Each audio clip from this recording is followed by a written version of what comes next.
Hello అండి, ఎలా ఉన్నారు అందరూ? అందరూ బాగుండాలని కోరుకుంటున్నాను. Welcome back to my channel Vaishu stories and blogs. ఇవాళ వచ్చేసి మేము రీసెంట్గా ఒక సండే రోజైతే సూలూరుపేట వెళ్ళామండి, చెంగాలమ్మ టెంపుల్కి. చాలామందికి తెలిసే ఉంటుంది, చాలా ఫేమస్ టెంపుల్. ఇంకా వెళ్ళాం కదా అనేసి కొంచెం వీడియో తీశాను. అక్కడ ఏమేమి దొరుకుతాయి, అక్కడ ఉండడానికి, స్టే చేయడానికి, అక్కడ దర్శనం, వాటి గురించి కొంచెం చెప్తాను మీకు. ఎవరికైనా ఉపయోగపడుతుంది కదా, వేరే ఊళ్ళో నుంచి వచ్చే వాళ్ళు దర్శనానికి నిద్ర చేయాలనుకునే వాళ్ళకి. సో అందుకనేసి అయితే నేను కొంచెం చెప్దాం అనుకుంటున్నాను. ఇంకా ఇది వచ్చి గుడి, టోటల్ గుడి ఇలా ఉంటుందండి. లోపలంతా ఇలా ఉంటుంది.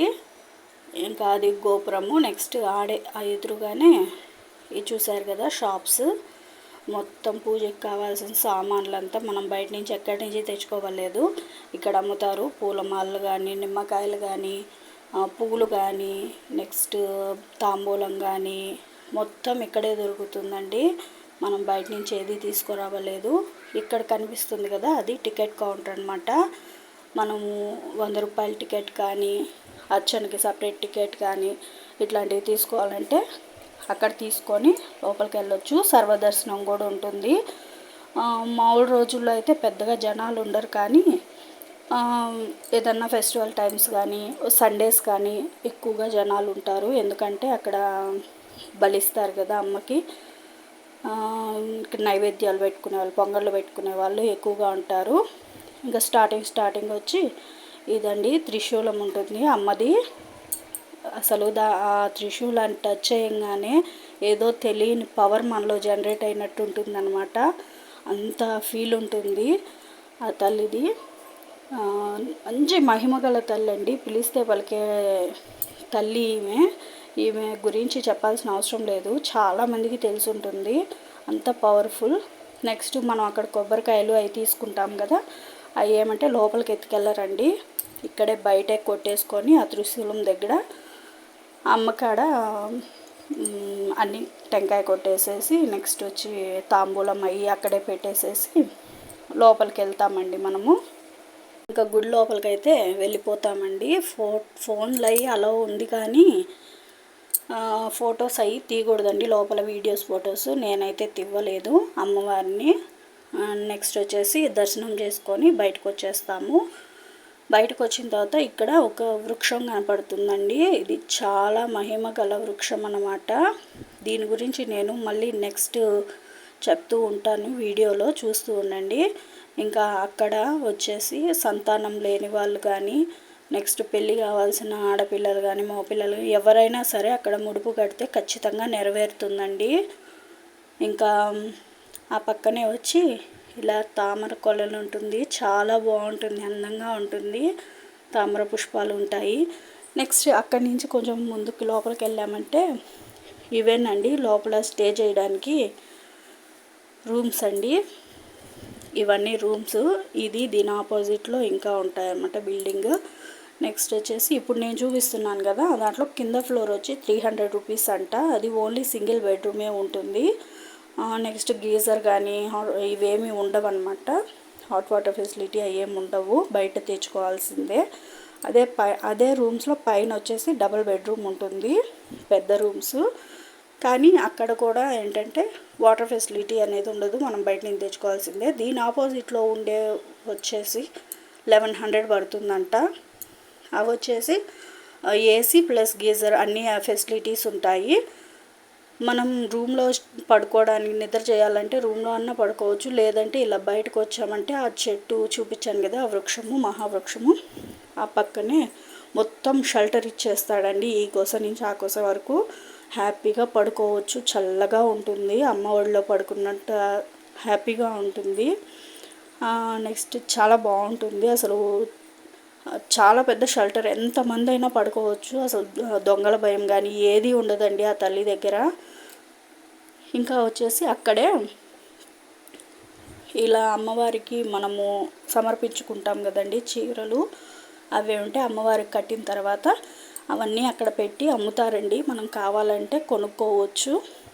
నెక్స్ట్ ఆ పక్కనే వచ్చేసి లడ్డు కౌంటర్ ఉంటుందండి. లడ్డు ప్లస్ పులిహోర 2 ప్యాకెట్స్గా అమ్ముతారు. ఇబ్బంది లేదు. వాటర్ ఫెసిలిటీ కూడా బాగుంటుంది అక్కడ. ఎప్పుడు ఒకవేళ స్టే చేయాలనుకున్న వాళ్ళకైతే అసలు ఎటువంటి ప్రాబ్లం ఉండదండి. చాలా పెద్ద గుడి.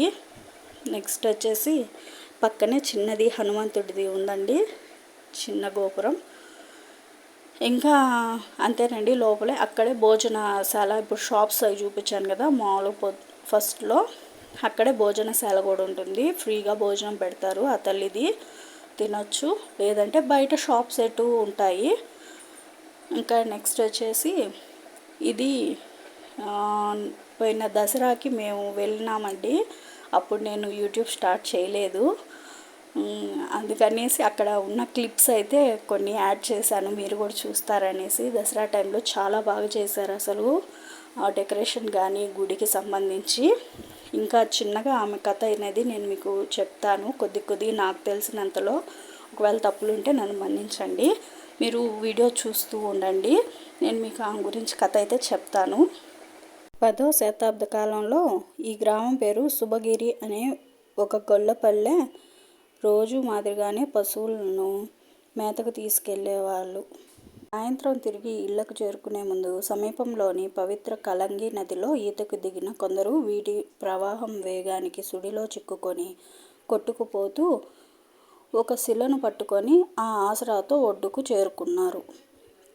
నీటి ఉధృతి తగ్గిన తర్వాత చూస్తే అష్టభుజాలతో వివిధ ఆయుధాలు ధరించి పాదాల క్రింద దానవుని దున్నుతున్న దేవి విగ్రహం పశువుల కాపరి చూసి గ్రామ పెద్దలకు విన్నవించగా గ్రామస్తులు వచ్చి అమ్మవారి విగ్రహం ఒడ్డుకు తీసుకువచ్చి ఒక రావి వృక్షం కింద తూర్పు ముఖంగా ఉంచారు. మరుసటి రోజు వచ్చి చూడగా అమ్మవారి విగ్రహం దక్షిణ ముఖంగా నిటారుగా నిలబడి మహిషాసురమర్దిని స్వయంభుగా వెలిసిన ఉండడం చూసి గ్రామస్తులు ఆశ్చర్యంలో మునిగిపోయారు. అదే రోజు రాత్రి గ్రామ పెద్దలకు కలలో కనపడి అమ్మవారు తాను అక్కడే ఉండదలిచానని చెప్పడంతో చిన్న ఆలయాన్ని నిర్మించారు. అసుర సంహారిణి అయిన శాంతిమూర్తిగా కొలువు తీరడం వల్ల దక్షిణ కాశీ అని పిలిచేవారు. కాలక్రమంలో అదే చెంగాలిపేటగా పిలువబడి చివరకు ఆంగ్లేయుల పాలనలో సూలూరుపేటగా మారిందంటారు. ఊరి పేరు వెనుక మరో కారణం కూడా చెబుతారు. 7 సంవత్సరాలకు ఒకసారి జరిగే ఆలయ బ్రహ్మోత్సవాల సందర్భంగా దేవాలయం వద్ద సుడిమాను తిప్పడం ఒక ఆచారంగా వస్తుంది. అదే సూలూరుపేటగా రూపాంతరం చెందిందని అంటారు. దానికి అస్సలు తలుపులే ఉండవు.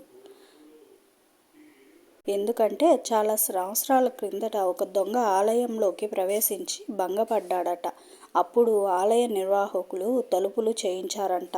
కానీ అమ్మవారు స్వప్నంలో నాకు నా భక్తుల మధ్య ఎలాంటి అడ్డు ఉండకూడదు అని తెలపడంతో వాటిని ప్రాంగణంలో ఒక చోట ఉంచారట. ఎండిపోయి చెక్కబడిన కలప నుండి ఆశ్చర్యకరంగా మొక్క మొలిచి పెద్ద వృక్షంగా ఎదిగింది. అదేనండి ఇందాక మీకు చూపించిన ఆ వృక్షం. ఇది శ్రీ చెంగాలమ్మ మహత్యమా అన్నట్లు వృక్షమూలంలో అమ్మవారి రూపం సాక్షాత్కరించడం ఒక విశేషంగా పేర్కొనవచ్చు. ఈ వృక్షం దగ్గర నాగలింగం, నవగ్రహ మండపం ఉంటాయి. సంతానాన్ని కోరుకునే దంపతులు ఈ పవిత్ర వృక్షానికి గుడ్డలో ఉయ్యాలలు కడతారు, నియమంగా ప్రదక్షిణలు చేస్తారు. ఇక్కడ ప్రతి పౌర్ణమికి అమ్మవారికి ప్రీతికరమైన నవకలశాభిషేకము, మహాచండీ యాగము, ఆర్జిత సేవలను భక్తుల సౌకర్యార్థం నిర్వహిస్తూ ఉంటారు. వివాహము, ఉపనయము, పిల్లలకు తొలిసారి చెవులు కుట్టించడం, అక్షరాభ్యాసం లాంటివి కూడా జరుపుకోవడానికి దేవాలయంలో తగిన ఏర్పాట్లు మనకు ముందే చేస్తారన్నమాట. ఈ గుడిలో 7 సంవత్సరాలకు ఒకసారి మే, జూన్ నెలల మధ్య బ్రహ్మోత్సవాలు జరుపుతూ ఉంటారు. 7 రోజుల పాటు జరిగే ఆ ఉత్సవాలు సుడిమాను ప్రతిష్ఠ, బలిహరణతో ప్రారంభమవుతాయి. 2వ రోజు నుండి 4వ రోజు వరకు సుడిమాను చక్రం, నల్లమేక, పూలమాల, పాలవెల్లి, మనిషి బొమ్మ కట్టి సూళ్లు తిప్పుతారు. 3వ రోజున మహిషాసురమర్దిని అంటే దున్నపోతు బొమ్మ తలను నరకడం జరుగుతుంది. లోకకంటకుడైన మహిషాసురుణ్ణి మహాకాళి సంహరించి లోకాలను కాపాడినందుకు ఆనందించిన ప్రజలు 5వ రోజున కాళింది నదిలో అమ్మవారికి ఘనంగా తెప్పోత్సవం నిర్వహిస్తారు. ఆఖరి రోజున పరమేశ్వరిని పుష్ప పల్లకిలో ఊరేగిస్తారు. ఈ 7 రోజులు అమ్మవారిని గ్రామంలో అశ్వసింహ నంది ఇలా రోజుకో వాహనం మీద ఊరేగిస్తూ లాంచ్కి ముందు ఆ నమూనాలని అమ్మ పాదాల చెంత నుంచి పూజించుకొని ఆ తర్వాతే ముందుగా వదులుతారు. అందరి నమ్మకం ఉంది. ఇంకా నిమ్మపండుతో అమ్మ మన భవిష్యత్తు చెప్తుందని కూడా చెప్తూ ఉంటారు. కానీ అది కనుక్కున్నాము. ఇప్పుడు రోజుల్లో అయితే అది చేయడం లేదంట. ఎందుకంటే భక్తులు ఎక్కువగా వస్తూ ఉండడం వల్ల అది సమయంతో కూడింది కాబట్టి ఇప్పుడు చేయడం లేదంట. ఒకవేళ పిల్లలు ఏదన్నా చిడిపెట్టినా ఇంట్లో ఏదైనా సమస్యలు ఉన్నా అమ్మవారికి మెడలో నిమ్మకాయల మాలలు వేస్తూ ఉంటారు కదా, ఆ నిమ్మపళ్ళు అమ్ముతూ ఉంటారు. నెక్స్ట్ వచ్చేసి అవి మనం తాగిన లేదు మన గుమ్మానికి కట్టుకున్న చాలా మంచిది. ఇంట్లో ఎటువంటి చెడుపేదలు పోతాయి. ఇకపోతే ఏదన్నా బాగలేకపోయినా తాయెత్తులు అవి కూడా అమ్ముతారు అమ్మవారి పాదాల చెంత పూజ చేసి. ఇట్లాంటివి ఎన్నో లాభాలు ఉన్నాయి. తప్పకుండా అమ్మవారిని దర్శించుకోండి. Thank you so much for watching.